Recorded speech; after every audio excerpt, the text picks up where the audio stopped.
decidido vivir mi vida contigo.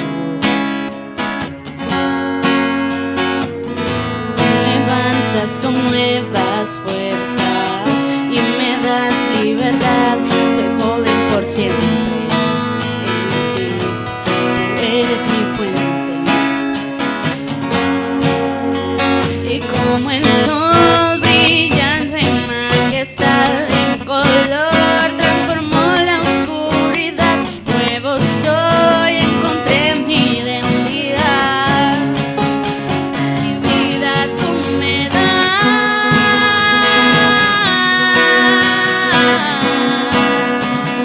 Vida tú me das.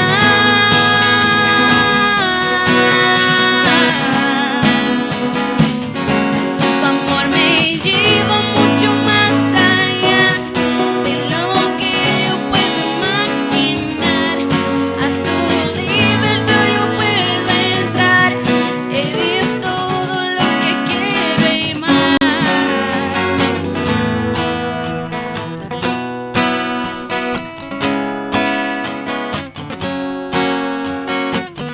Me levantas con nuevas fuerzas y me das libertad. Soy joven por siempre. En ti, tú eres mi fuente.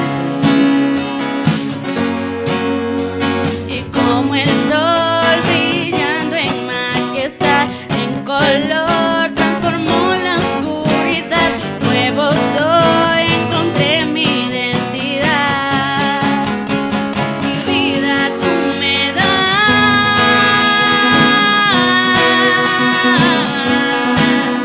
Mi vida tú me das.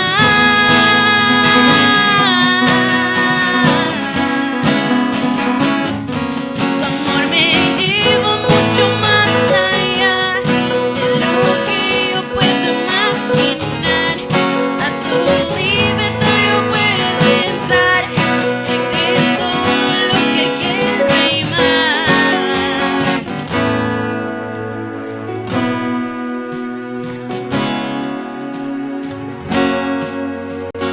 Como el sol brillando en majestad, color transformó la oscuridad. Nuevo soy, encontré mi identidad. Y como el sol brillando en majestad, en color transformó la oscuridad. Nuevo soy, encontré mi identidad. Mi vida tú me das.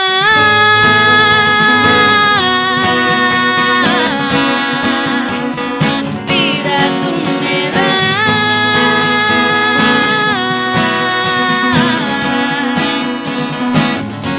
Tu amor me lleva mucho más allá de lo que yo puedo imaginar. A tu libertad yo puedo entrar. Eres todo lo que quiero y más.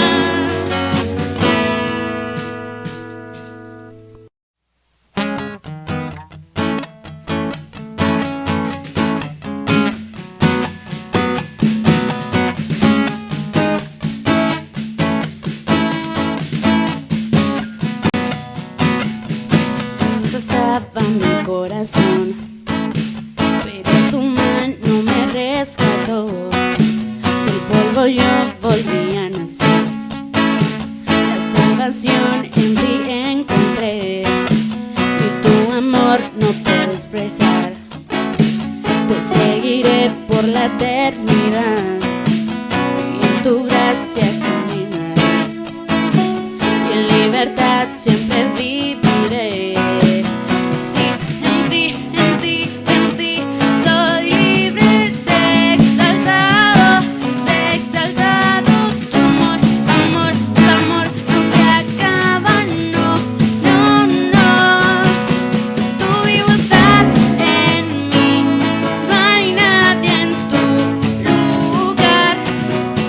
Te necesito, Dios, eres mi libertad.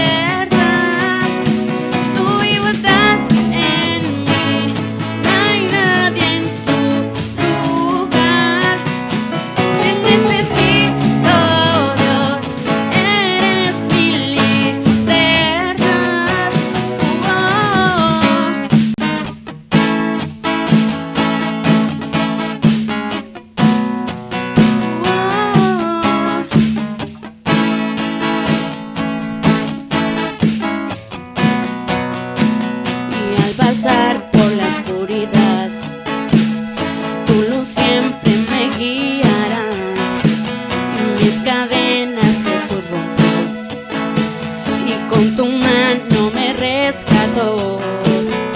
Orgullo terminará, seguiré por la eternidad y en tu gracia caminaré y en libertad siempre viviré. Sí, en ti soy libre, sé exaltado, tu amor no se acaba, no, tú vivo estás en mí, no hay nadie en tu lugar, te necesito Dios, eres mi libertad, tú vivo estás en mí, no hay nadie en tu lugar, te necesito Dios, eres mi libertad.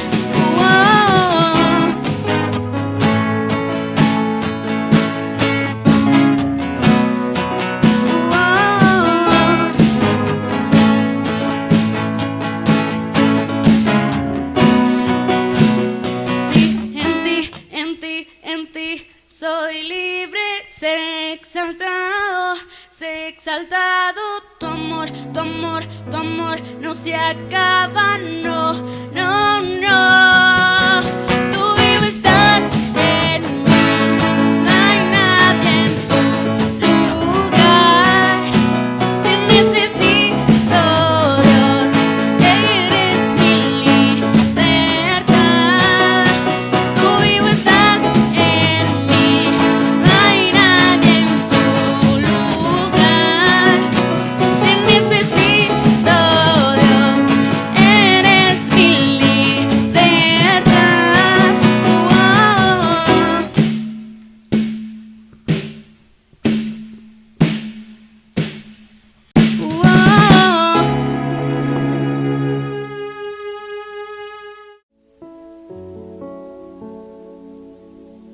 Demos gracias, Señor, por la oportunidad que nos das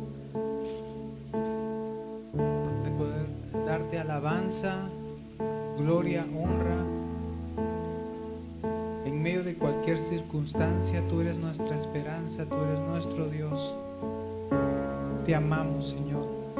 A ti sea la gloria, la honra, el poder, la sabiduría por los siglos de los siglos. Amén.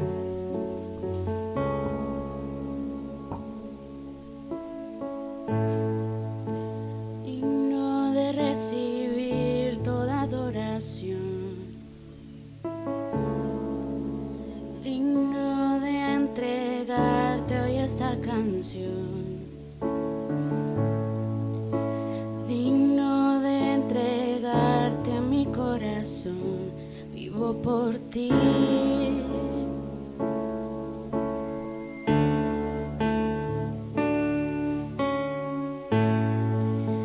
Cristo Jesús, no hay otro nombre igual.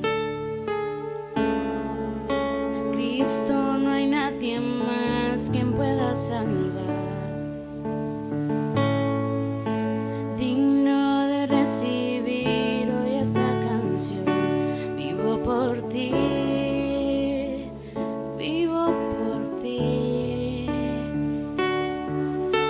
Y santo como tú no hay nadie, Dios incomparable, abre tú mis ojos, Cristo, quiero conocerte más y ser lleno de ti hoy y llevar tu amor al mundo.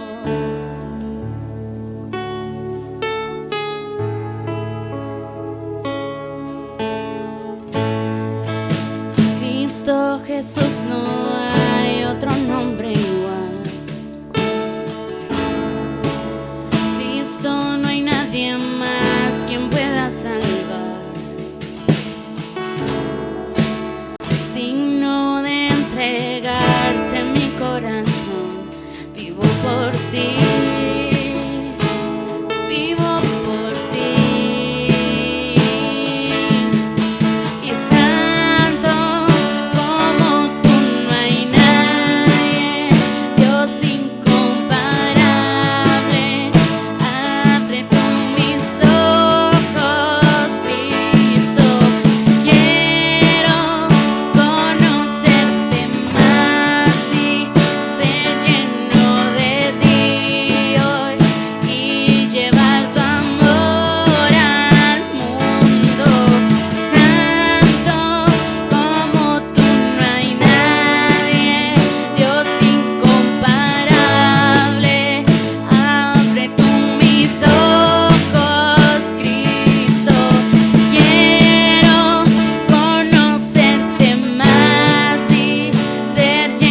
Hermano, que el Señor le bendiga. Buenos días. Que tenga usted un bonito domingo con su familia.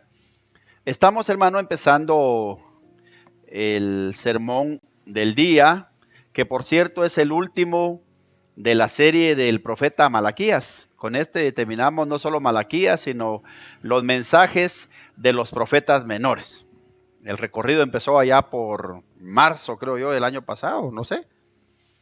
Y creímos que iba a terminar allá por octubre o noviembre y todavía estamos en eso, hermano. Vamos a leer los últimos versículos del capítulo 4, que son también los últimos versículos del libro de Malaquías y son también los últimos versículos del Antiguo Testamento. Por favor, leámoslo. Quiero adelantarle, hermano, que hoy vamos a platicar sobre el tema de las relaciones familiares. ¿Oyó? Ese es el tema que se estará tratando hoy, las relaciones familiares. Le invito a que abra su Biblia en el libro de Malaquías, capítulo 4, y leamos, por favor, los versículos 4 al 6. Vamos a leer 3 versículos, 4, 5 y 6. Leamos, por favor, creo que allí en pantalla va a aparecer.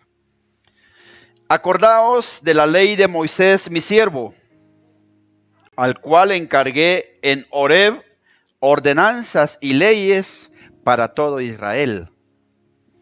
He aquí yo envío el profeta Elías, antes que venga el día de Jehová grande y terrible. Él hará volver el corazón de los padres hacia los hijos, y el corazón de los hijos hacia los padres. No sea que yo venga y hiera la tierra con maldición. Amén. Empezamos entonces, hermano, con el comentario de la palabra del Señor. Estos versículos que leímos anteriormente son un apéndice, son la conclusión de no solo el libro de Malaquías. Ponga atención a esto, hermano. No solo son la conclusión del libro de Malaquías. En el caso de cómo tienen los libros de la Biblia los judíos, es el final también, no solo de Malaquías, sino también del rollo de los 12. Como dijimos al principio, hace algunos meses, que estos 12 libros pertenecían a un solo rollo, un solo pergamino, y se cree que los pusieron juntos para que no se perdieran. Fíjese, así que empezando con Oseas y terminando ahora con Malaquías, era el rollo de los 12. Así que estos versículos son el final del profeta Malaquías y también el final del rollo de los 12, de los judíos. Y en el caso de la iglesia occidental, que somos nosotros, también es el último capítulo y los últimos versículos del Antiguo Testamento, ¿yo? No así para los judíos, porque la Biblia hebrea termina con con el libro segundo de las Crónicas. Estos son datos solo para tomar en cuenta, hermano. Muy bien. El profeta Malaquías, como hemos dicho también en repetidas ocasiones, profetizó o ejerció su ministerio profético unos 425 años antes de Cristo.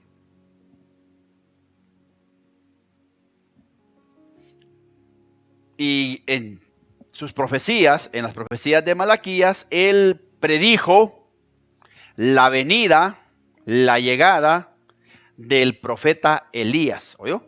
Por eso es que en el versículo 4 y versículo 5, el 5 dice, he aquí yo os envío el profeta Elías.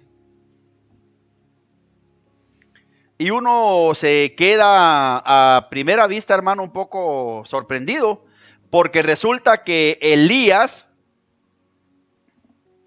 había existido unos 450 años antes que Malaquías.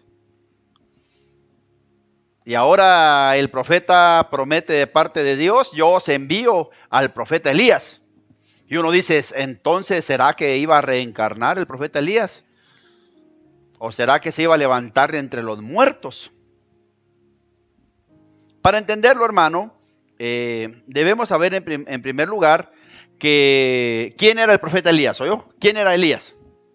Elías fue uno de los grandes profetas de Israel. ¿Oyó? A Elías le tocó desarrollar su ministerio en la parte norte de Israel, en un tiempo de mucha oscuridad espiritual, un tiempo de decadencia espiritual para el pueblo de Israel. Le tocó ejercer su ministerio en los oscuros días del rey Acab y la reina Jezabel, de los que hemos sabido varias historias, ¿verdad? Malvados y depravados reyes de Israel. Elías predicó en Israel en un tiempo en el que el pueblo se había alejado de Dios. Y uno se pregunta, ¿por qué Malaquías habla de la necesidad de la llegada del profeta Elías? Otra vez, que había muerto hace 450 años. ¿Por qué Malaquías lo saca a colación? ¿Por qué Malaquías lo menciona? Veamos algunas razones posibles.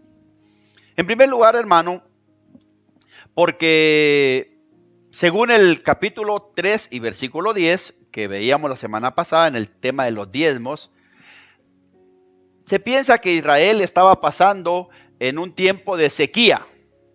No espiritual, hermano, en un tiempo de sequía. No había lluvia. Por eso el Señor dice, derramaré bendición. Decíamos la semana pasada, recuerda, que tal vez se refería a la lluvia en la sequía. Ok. ¿Por qué se menciona entonces Elías? 1. Tal vez porque estaban en tiempo de sequía y en los días de Elías, el profeta, también hubo una gran sequía en Israel.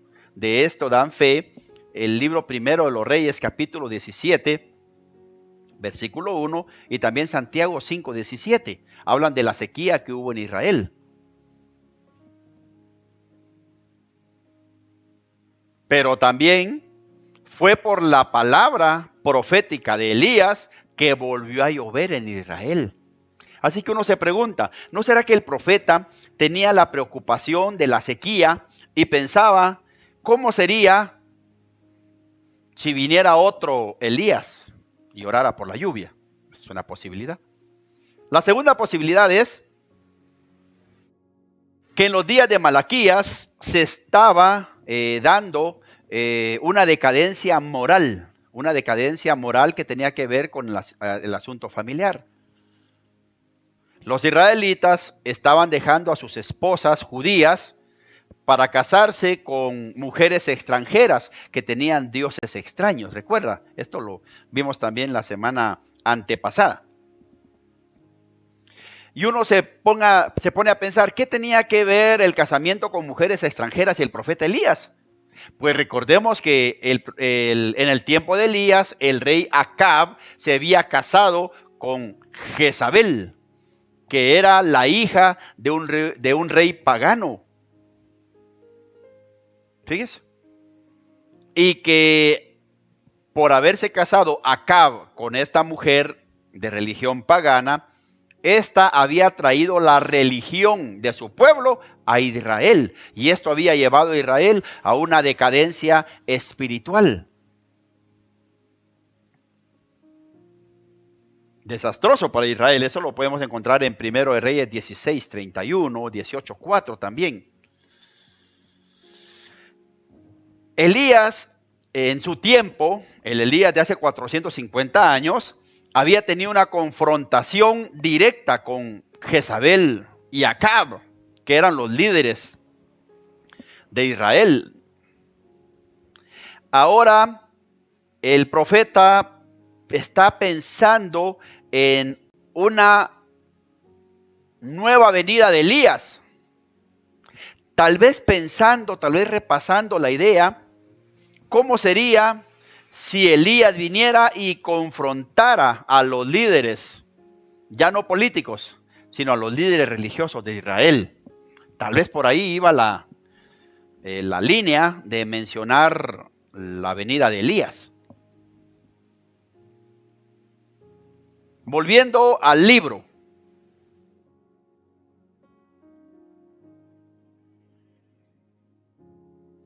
Malaquías, y en este caso el capítulo 4, que es el que estamos hoy analizando, es una especie de puente entre el Antiguo y el Nuevo Testamento. Por decirle algo, Malaquías termina donde comienza el Nuevo Testamento. Fíjese. Mire, Malaquías termina hablando de la venida de Elías, el profeta que iba a ser el antecesor, el precursor del Mesías. Y veamos cómo empieza el Nuevo Testamento. El Evangelio de Marcos, capítulo 1 y versículos 1 en adelante, dice: principio del Evangelio de Jesucristo, Hijo de Dios, como está escrito en Isaías el profeta: he aquí yo envío mi mensajero delante de tu faz, el cual preparará tu camino delante de ti. Esto es Marcos capítulo 1, versículo 2 en adelante. Bueno. El Nuevo Testamento inicia donde termina Malaquías capítulo 4, con la promesa de Elías, de la venida de Elías. Veamos lo que dice el Nuevo Testamento sobre este Elías que vino, que llegó. Para eso leamos Lucas capítulo 1 y versículo 17. Lucas 1, 17.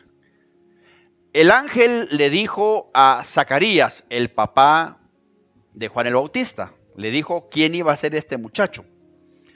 E irá delante de él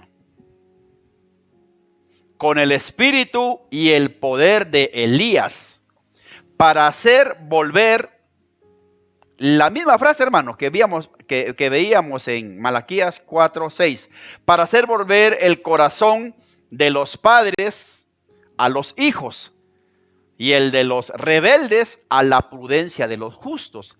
Aquí el autor de Marcos hace un breve giro, ya no es de los padres a los hijos, sino el corazón de los rebeldes hacia la prudencia. Ya no es el corazón de los hijos hacia los padres, sino el de los rebeldes a la prudencia. Vamos a ver un poquito adelante por qué el cambio. ¿Cómo termina Malaquías? Si revisa conmigo otra vez, hermano, las últimas palabras de Malaquías, por favor, leamos Malaquías 4:6. Vea cómo termina.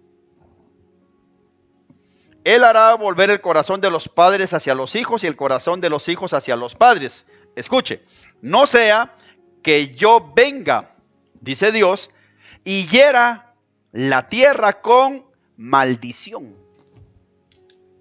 Ahí, hermano, las últimas palabras o la última palabra del Antiguo Testamento es maldición.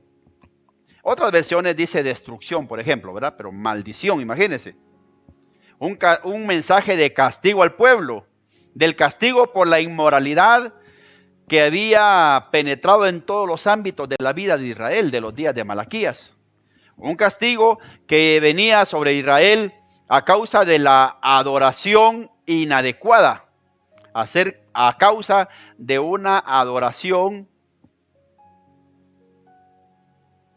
de muy mala calidad de parte de los israelitas que se acercaban a Dios. Pero también Malaquías termina con una mirada hacia adelante, una mirada hacia el futuro, una mirada de esperanza, porque habla también de la venida de Jesucristo, el Mesías.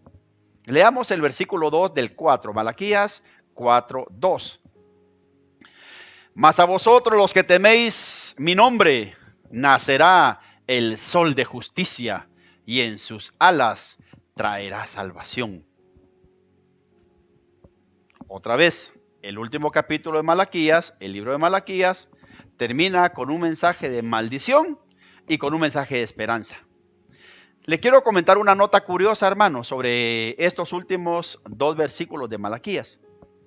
Cuando los judíos en la sinagoga actualmente leen el capítulo 4 de Malaquías, no leen en nuestro orden, no leen 5 y 6, leen 6 y después el 5.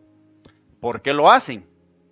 Porque como el 6 termina en maldición, Entonces, para que no termine en maldición, el último versículo, la última parte del rollo de los 12 profetas, entonces mejor leen el 5, porque el 6 termina diciendo, no sea que yo venga y hiera la tierra con maldición, pero el 5 termina, antes que venga el día de Jehová grande y terrible. O sea, en la sinagoga hasta la fecha, no se lee 5 y 6, sino que se lee 6 y 5. Sí. Ya no termina con maldición, sino que termina con el día de Jehová, que será terrible. Usted dice, ay hermano, pero de todos modos termina con algo terrible. No, lo que pasa es que en el pensamiento hebreo, el día de Jehová era terrible para las demás naciones y era de bendición para ellos. Por eso es que prefieren ellos que termine no con el 6, sino con el 5. Otra vez es una curiosidad, hermano. Pues bueno saberlo yo. La última declaración de Malaquías es maldición. La primera declaración de Jesús en el monte, cuando dio su discurso, es bienaventurados, dichosos, benditos. Aquí vemos la diferencia, hermano, entre el mensaje de la ley y el mensaje de la gracia. La ley habla de ira. El evangelio habla de la gracia de Dios, de la bendición. Qué bonito, ¿verdad? Volvamos al profeta Elías, hermano, que es el que nos trae el mensaje de hoy, o hacia lo que se dirige el mensaje de hoy. ¿Cuál era el trabajo de ese Elías que vendría? Ese Elías del que profetizó Malaquías. Bueno, en primer lugar, aclaremos. El Elías del que hablaba Malaquías, según los escritores del Nuevo Testamento, esa profecía se cumplió en Juan el Bautista, ¿oyó? No era un Elías reencarnado, ni era un Elías resucitado, sino que era un hombre que venía con la misma disposición profética que el profeta Elías. Era un hombre que venía con el mismo carácter aguerrido para decirle las verdades en su cara a la gente que tenía el profeta Elías. Fíjese. Y era un hombre que tenía también un mensaje de reconciliación y de reparación. Era un mensaje que unía a las dos generaciones, la generación de los padres con la generación de los hijos. La tarea del profeta Elías en el 850 a.C. y la tarea de Juan el Bautista, que fue el que iba delante de Jesús, era la misma: reconciliar las generaciones que se habían dividido. Mucha atención en esto, hermano. Esto es el mensaje de hoy: la reconciliación de las generaciones que se han dividido. Esto es lo de hoy, hermano. Reparamos en el versículo 6. Él hará volver el corazón. La semana pasada decíamos, hermano, que esa frase, esa expresión, hacer volver, era la forma en la que los hebreos regularmente usaban para decir arrepentimiento. La palabra, el verbo hebreo es el verbo shuv. ¿Oyó? Shuv. Significa volverse, regresarse, arrepentirse. ¿Arrepentirse de qué? En este pasaje habla de la necesidad que los judíos de los días de Malaquías, que habían regresado de Babilonia, regresen a la fe de sus antepasados. Ese es el volver del que habla. El segundo, que la estabilidad familiar que se había perdido en Israel en los días de Malaquías a causa del casamiento de los judíos, de los israelitas, con las mujeres paganas, esa inestabilidad familiar que había causado el divorcio de los judíos con sus esposas, debía haber un volver, un arrepentirse. Debía haber un regresar a la estabilidad familiar, hermano, que había perdido Israel en esos días.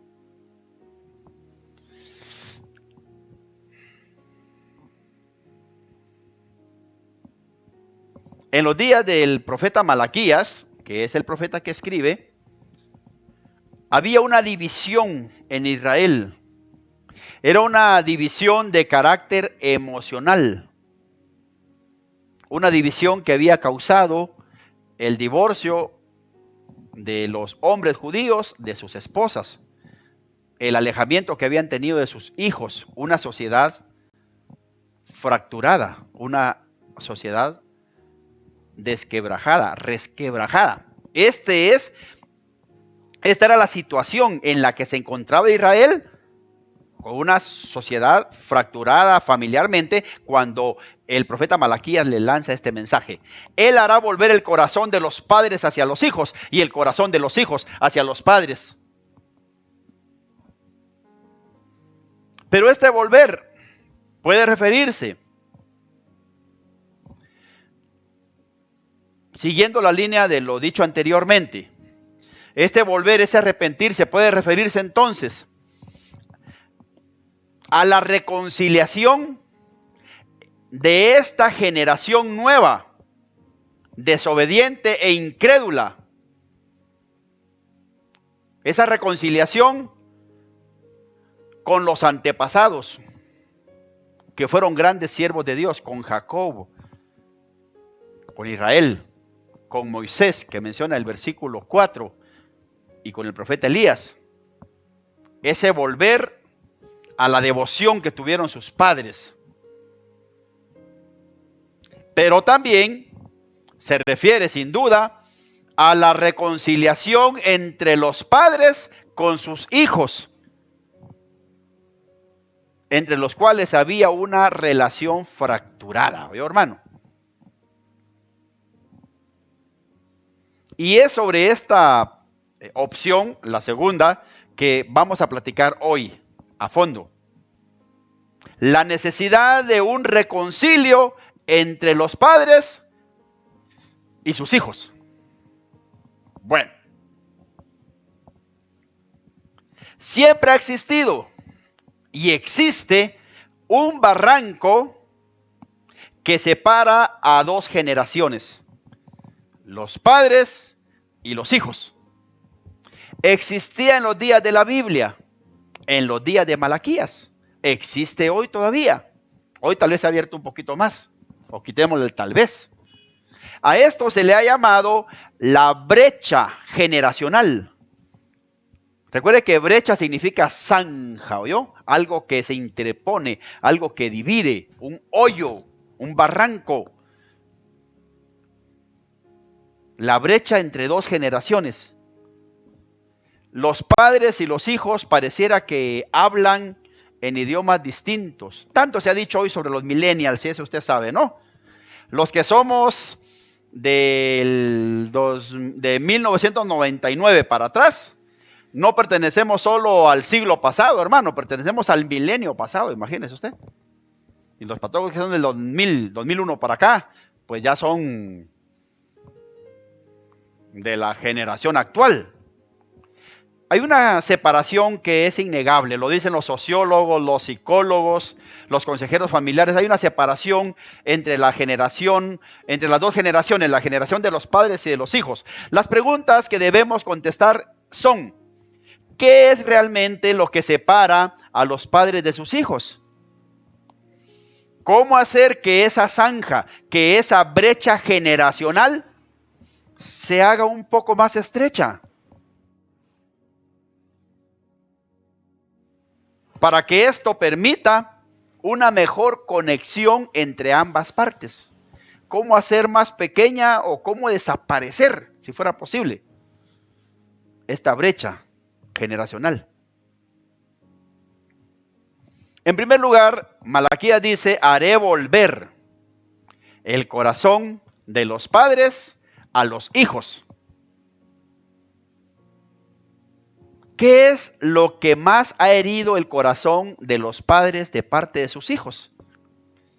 Hermano, hay tantas cosas de las que pudiéramos hablar hoy, y no pretendo en un mensaje tan relativamente corto tratar todas las facetas, las aristas de este tema. Vamos a decidirnos por algunas. ¿Qué es lo que más ha herido el corazón de los padres de parte de sus hijos? Hay varias cosas, hermano. Algunos padres están muy heridos con sus hijos porque alguna vez les han faltado el respeto. Fíjese. Otros se quejan de sus hijos porque sienten que no le dan el lugar como padres que ellos quisieran tener o que ellos creen que deben tener. Algunos padres están muy sentidos, muy resentidos con sus hijos, porque sienten que sus hijos no les prestan la atención debida. Que sí le prestan atención a sus amigos, a la tele, al teléfono, ¿verdad? La videollamada, pero no a los padres. Hay algunos padres que se sienten muy resentidos porque ellos perciben que sus hijos no están orgullosos de ellos, fíjese. Yo tenía un amigo muy querido que decía eso. ¿Cómo me gustaría que mis hijos se sintieran orgullosos de mí?, decía él. Y en el peor de los casos, algunos padres se sienten muy heridos porque perciben que sus hijos se avergüenzan de ellos. ¿Ok? Otra vez, la lista sigue, ¿oyó? La lista sigue. El profeta también dice, haré volver el corazón de los hijos hacia los padres. Otra vez, ¿qué es lo que con más frecuencia hiere el corazón de los hijos con respecto a los padres? Hay hijos que tienen su corazón muy herido, razones distintas. Otra vez, hoy veremos solo algunas, hermano. Hablemos del corazón de un hijo herido con relación al papá, no a la mamá, al papá primero. ¿Qué es lo que ha herido el corazón de un hijo con relación a su padre? A veces, el hijo se ha resentido porque el hijo es testigo que el padre ha maltratado a su mamá delante de él. ¿Cuántas veces no hemos escuchado relatos de niños, de personas que dicen, cuando yo era niño y miraba a mi papá cómo trataba a mi mamá, me daba rabia y hubiera querido tener más edad, más tamaño, más fuerza para defenderla? Eso hiere el corazón de un niño. Deja heridas, huellas de rencor y deseos de venganza en el corazón de los pequeños. ¿Qué hiere el corazón de un niño con respecto al papá? Que el papá haya hecho daño al corazón de su madre. Otra vez, tal vez no fue físico, tal vez le hizo daño a su corazón, a sus sentimientos. Tal vez porque los hijos saben que el papá engañó a la mamá y que el engaño fue evidente y que fue humillante para la señora, para su madre. Tal vez porque además de que humilló el corazón de la señora haciéndole infiel, también se fue con otros hijos y les dio a los otros hijos lo que ellos por derecho, lo que a ellos por derecho les pertenecía. Eso hiere mucho el corazón de un hijo, de una hija. Y eso lo he visto yo. He platicado con muchas personas que dicen eso. Eso no se lo perdono a mi papá, me han dicho. Fíjese, hermano. Esto lo he escuchado también. Con respecto a la mamá, tal vez el hijo o la hija, pero casi siempre el hijo, el varón, con respecto a la mamá, se queja porque la mamá no le dio todo el amor que él esperaba, que la niña esperaba cuando eran pequeños.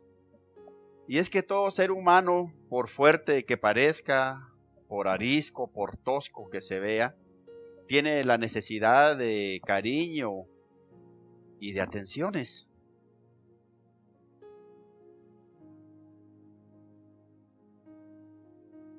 Aunque usted no lo crea, hermano, hay hijos que están muy resentidos con la mamá porque sienten que ella fue muy poco cariñosa con ellos.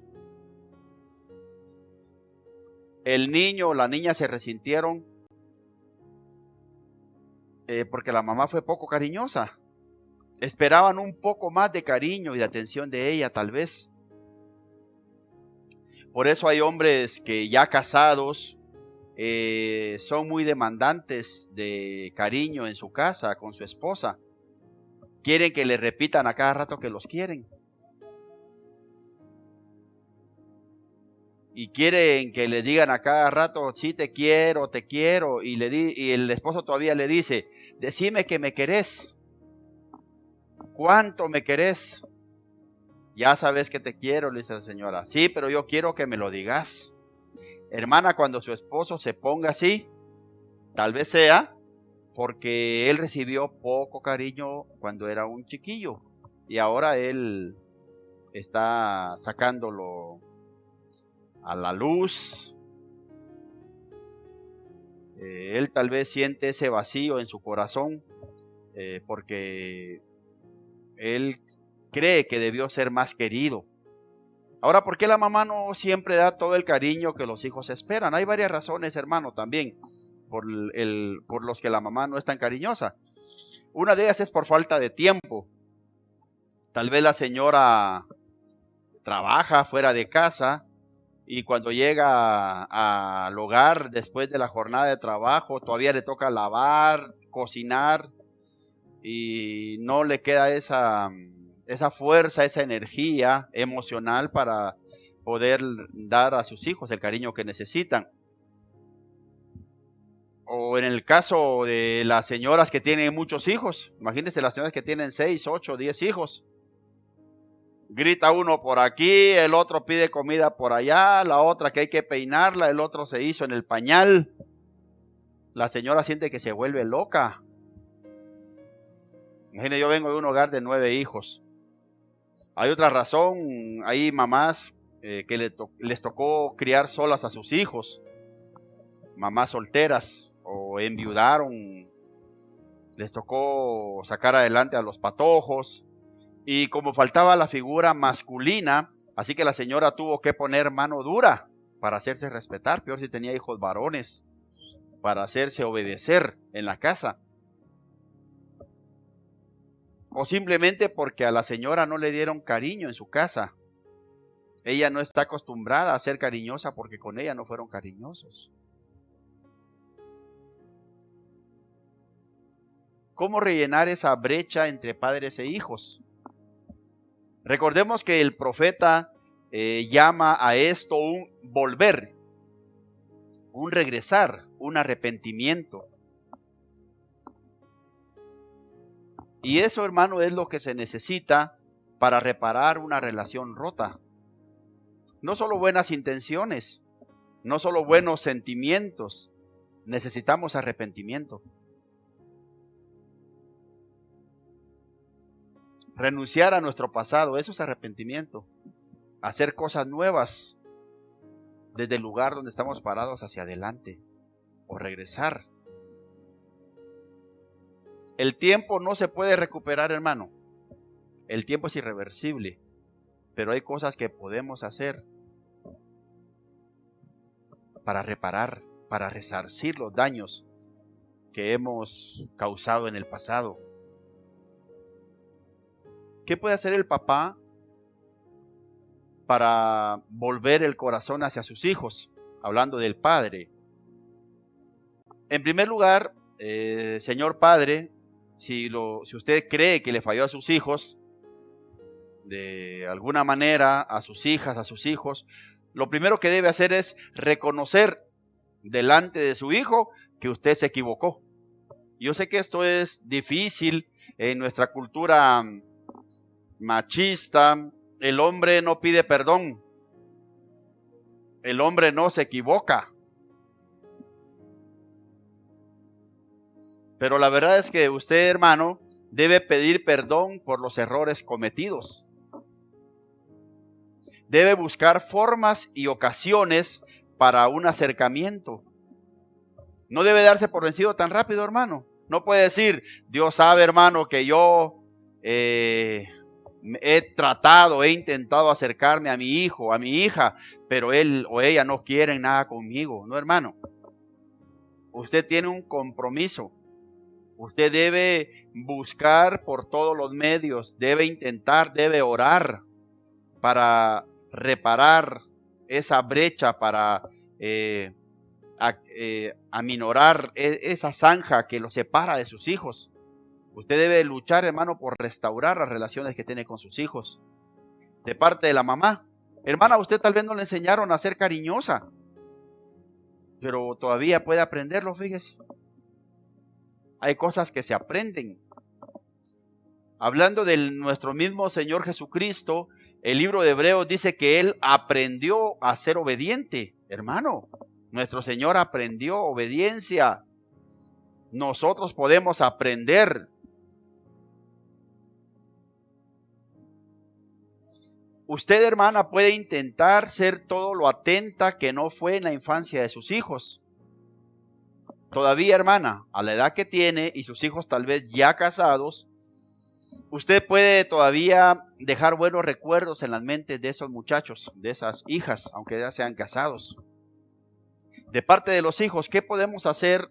¿Qué puede hacer un hijo para reparar esas brechas que se han abierto entre ellos y sus padres?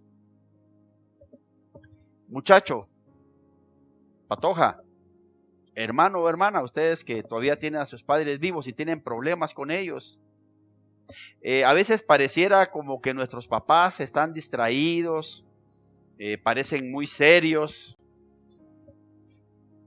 pero en el fondo ellos necesitan que nos acerquemos, que les digamos que los queremos. No, hermano, si usted conociera a mi papá como es, a él no le importan esas cosas, pues bien que le importan. Como hijos, debemos renunciar a esos resentimientos que han controlado nuestro corazón durante muchos años. Renunciar, eso es arrepentimiento. Casi siempre a nuestros padres les toca pedir perdón, porque es más fácil que ellos hayan cometido muchos errores durante los años de crianza. Y casi siempre a los hijos les toca o nos toca aceptar esa petición de perdonar. Y alguien podrá decir, hermano, ¿qué problema hay con que no perdone a mis padres? O con que no, ¿qué problema hay con que no repare esas relaciones rotas? ¿Sabe cuál es el problema, patojo? Muchacha, ¿sabe cuál es el problema? Hijo, hija, que si no reparamos esas relaciones rotas, vamos a llevar nuestro resentimiento a la próxima generación. Hay una película muy bonita que ahorita en el 2020 fue nominada para Oscar, creo que al final no ganó, una película de Tom Hanks, muy interesante. Un buen día en el vecindario, yo les recomiendo que la mire, hermano, es una película familiar. Ahí sale la historia de un hijo ya adulto con esposa e hijo que nunca logró reparar sus relaciones con su papá y de cómo esta falta de reparación, de resarcimiento, le estaba afectando en su hogar con su esposa y aún con la crianza de su hijo. La verdad es que el resentimiento nos persigue y se manifestará durante el resto de toda nuestra vida. El resentimiento nos seguirá como un fantasma, como el fantasma del cuento de Navidad, ¿se recuerda? El señor Marley, el que era socio de Ebenezer Scrooge, se le aparece ya muerto, recuerda, es un cuento, ¿no? Y el hombre venía jalando cadenas, arrastrando todavía grandes bloques pesados. Y le dice, nunca logré quitarme esto, me va a seguir por toda la eternidad. Son cadenas muy pesadas. Eso es el resentimiento, hermano. Cadenas, fantasmas que nos seguirán para siempre.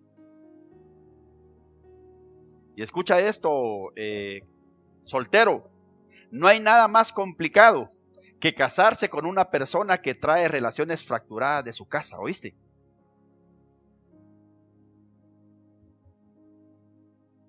Hay jóvenes que se enamoran de señoritas, hay patojas que se enamoran de muchachos que traen relaciones muy malas, relaciones familiares muy malas. Dicen, ay hermano, la verdad es que nos amamos y él la verdad es que no se habla con sus papás, él tiene años de no comunicarse con ellos, pero él es todo amor conmigo. pero viera él cómo me quiere. Y los muchachos dicen, sí, la verdad es que ella tiene problemas con su mamá, tiene problemas con su papá, pero eso es otra cosa. No te equivoques. La persona que se casa, que se une con alguien que trae arrastrando problemas de su casa, esos problemas que trae de su casa se van a manifestar en el nuevo hogar.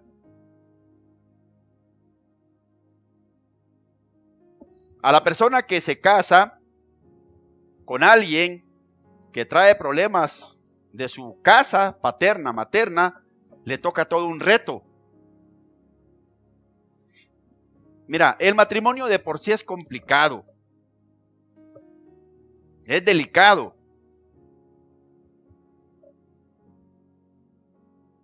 Porque es la unión de dos personas con caracteres y trasfondos diferentes, pero es mucho más complicado cuando una de esas personas trae fisuras familiares, trae hendiduras, trae zanjas familiares.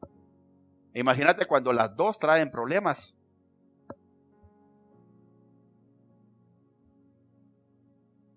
Por eso tal vez, no sé, tal vez el Señor te está advirtiendo hoy. Antes de pensar en hacer tu propio hogar, debes reparar las fisuras que tienes en tu hogar paterno. ¿Por qué es necesario que reparemos nuestras relaciones rotas antes de casarnos? Porque si no lo hacemos, no estaremos totalmente capacitados para criar de una forma sana a nuestros propios hijos. Alguien dirá, ay pastor, yo creo que está exagerando. Yo te digo, no estoy exagerando. Puedes preguntarle a un consejero familiar, puedes preguntarle a un psicólogo. Pregúntales, vamos a ver.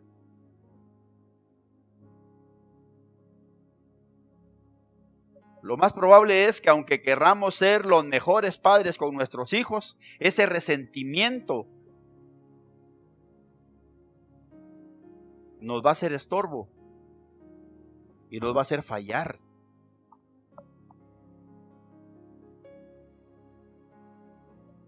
¿Qué pasa con las relaciones rotas? Te lo voy a decir de esta forma. Mira pues, cuando el hombre peca en el huerto de Edén, el pecado viene a fracturar todas las relaciones del hombre, todas las relaciones del ser humano, me refiero a hombre y mujer. El pecado, en primer lugar, fracturó la relación del hombre con Dios. Esa es la primera relación que se fracturó. Después, o en segundo término, el hombre fracturó la relación consigo mismo. Por eso las personas tenemos problemas interiores.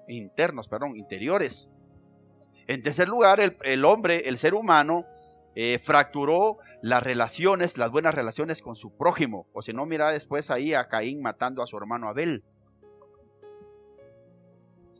Las relaciones se rompieron con Dios, consigo mismo, con el prójimo. Y en cuarto lugar, se fracturaron las relaciones del hombre con el cosmos, con la creación.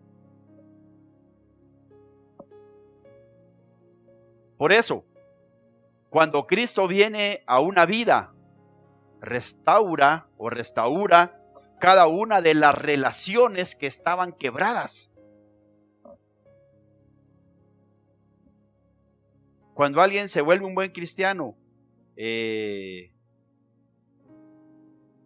las malas relaciones que tenía anteriormente vienen a ser reparadas. La primera relación que se arregla es la relación con Dios, porque Jesucristo nos reconcilia con Dios. También cuando venimos al Señor empezamos a reparar todos esos baches que tenemos interiormente.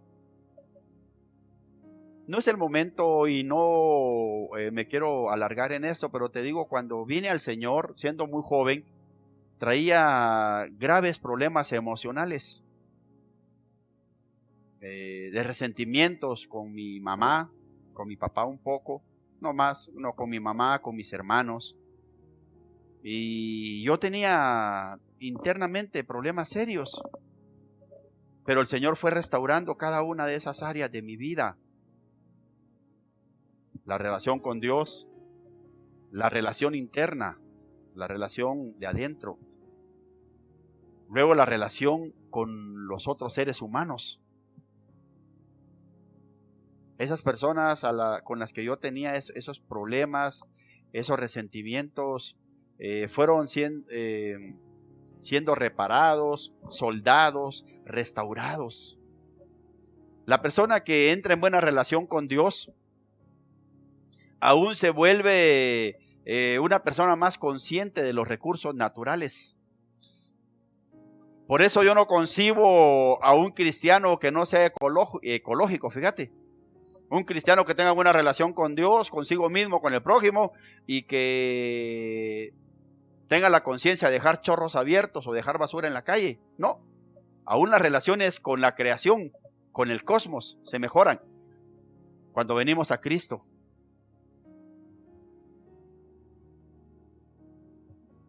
El punto es que las malas relaciones en el hogar afectarán las otras relaciones. Si tengo relaciones con mis papás,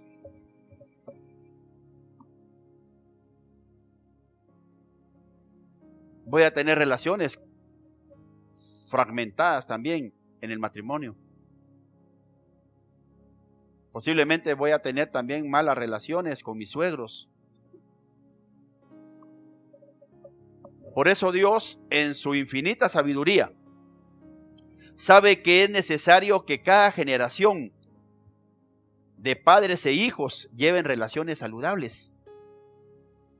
Porque toda fisura, toda rajadura, toda hendidura, toda zanja en nuestras emociones, tarde o temprano en el correr de nuestra vida saldrá a luz. ¿Se ha dado cuenta lo que pasa con el vidrio de un vehículo, de un carro? Cuando usted va en la carretera y lleva su windshield en perfectas condiciones, pero un camión arenero venía adelante de usted y había aire ese día y vienen las piedritas saltando y una de esas piedritas le da en su vidrio y le queda una pequeña ceñita. Los vidrieros a esa ceñita que queda en el vidrio le llaman pelo. Fíjese, dice que el vidrio tiene pelo. ¿Y sabe qué es lo difícil del pelo en un vidrio? Que poco a poco ese pelo, creo que ahora ya inventaron una gotita mágica para que separe ese pelo, esa rajadura. Pero los vidrieros dicen que si no se repara ese pelo, esa pequeña fisura, usted sabe lo que va a pasar con su vidrio, ¿verdad? La rajadura se va a ir abriendo cada vez más hasta que a veces atraviesa completamente el vidrio y después agarra pura arañita, ¿verdad? Y empezó con una pequeña fisura.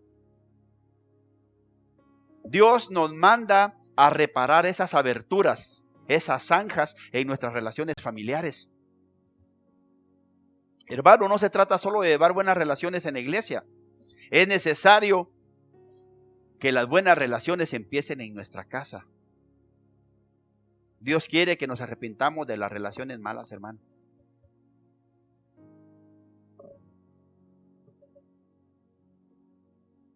Quiero terminar diciéndole esto. Tal vez no entendemos bien el evangelio, hermano. Tal vez no nos lo explicaron bien. Algunos piensan que venir a Cristo significa simplemente arreglar nuestra relación con Dios. Si le dijeron que solo esto es, hermano, le predicaron solo la mitad del evangelio, fíjese. Un evangelio minimizado, cuarteado. Cuando venimos a Cristo, debemos reparar todas las relaciones que quedaron rotas desde la caída del hombre. Restaurar la relación con Dios, eso es lo primero. Restaure también sus relaciones internas, hermano. Pídale a Dios que trabaje en sus emociones. Usted debe meterse en un proceso con Dios para mejorar internamente la relación con su prójimo. Y su prójimo más próximo, hermano, es su esposa. Ya lo hemos dicho, ¿no? Y su prójimo más próximo es su esposo. Y su prójimo más próximo, muchacho, es su papá y su mamá, sus hermanos. Reparar las relaciones con el prójimo, en este caso con la familia. Y como resultado vamos a reflejarlo también en la forma en la que nos comportamos con la creación. Ay, hermano, qué ecologista salió, qué New Age. No, hermano, esa es una realidad.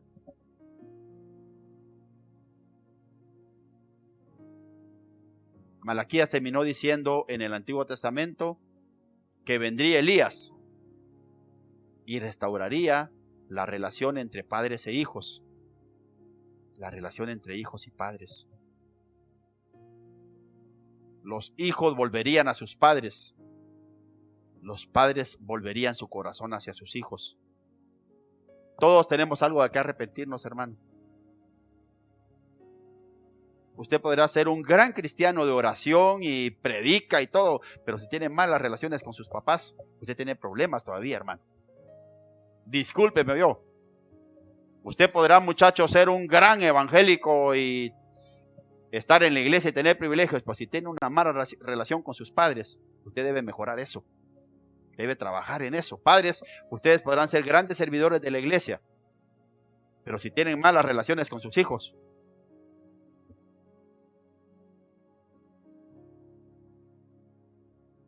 ustedes están todavía en un proceso, en algo que deben trabajar. Y la palabra clave aquí entonces es arrepentimiento. Volver el corazón de los padres hacia los hijos, arrepentirse de los errores que cometimos, enmendarlos. Un arrepentimiento de los hijos hacia los padres. Otorgar el perdón. Empezar de nuevo.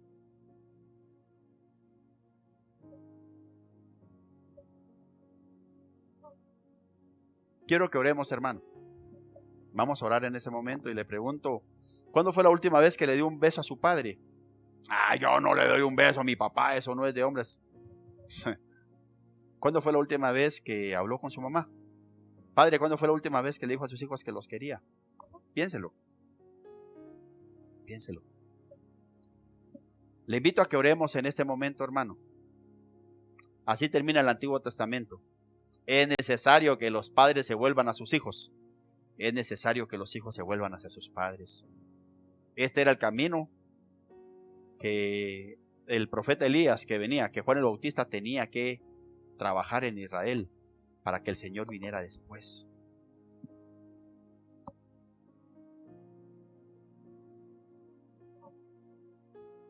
El Señor quiere restaurar los hogares. Padre que estás en los cielos, te alabamos, Señor. Cuando pensamos en todas las relaciones que se rompieron, en la caída, nos damos cuenta que el ser humano quedó totalmente fraccionado.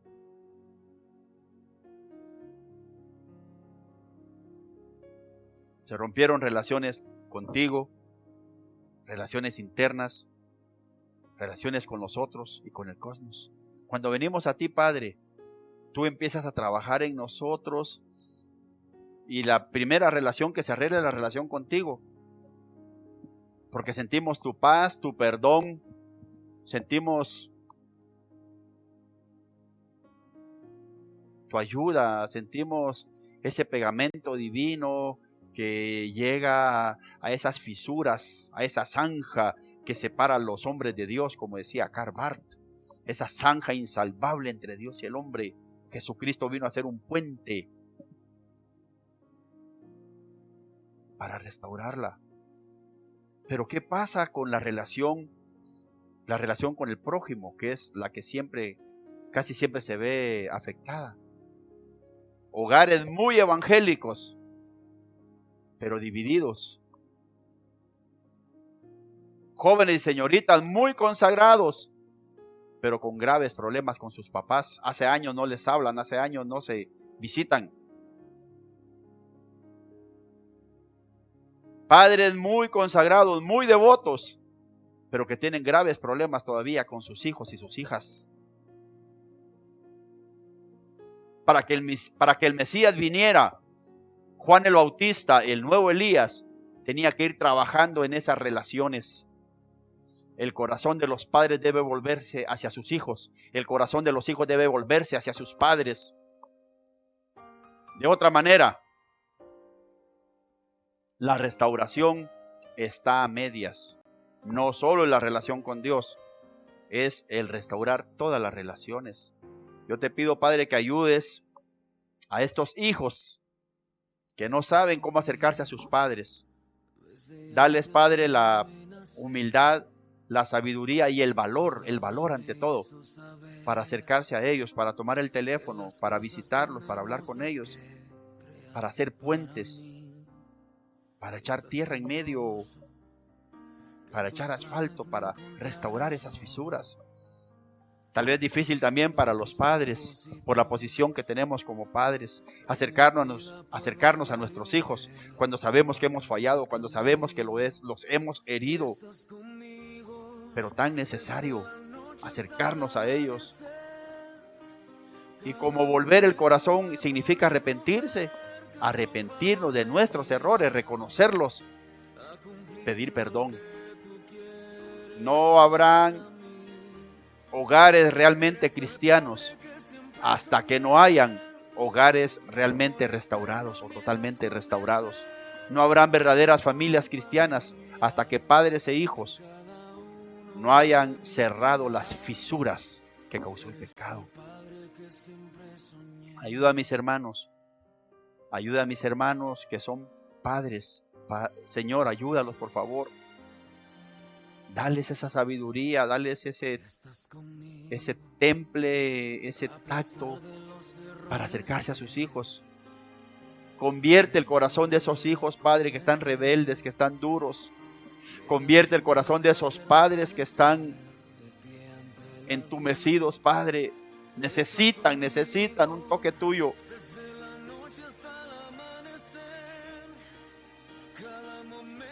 Restaurar las relaciones familiares. No solo ser cristianos de iglesia, ser cristianos de casa, ser cristianos de hogar. Eso es lo que predicó Malaquías en el último capítulo. La familia debe ser restaurada. Ayúdanos, Padre, a que esto sea una realidad en la familia cristiana, Padre. Te lo pedimos, te lo rogamos. Ayuda a mis hermanos que tienen problemas con sus hijos. Ayuda a los muchachos que tienen situaciones complicadas con sus padres. Por favor, danos hogares compactos, danos hogares sin fisuras, Señor. Eso hará iglesia fuerte, familias fuertes, iglesias fuertes, un país fuerte, Padre. Te lo pedimos para tu gloria y honra, Padre. En el nombre de Jesús. Amén y amén.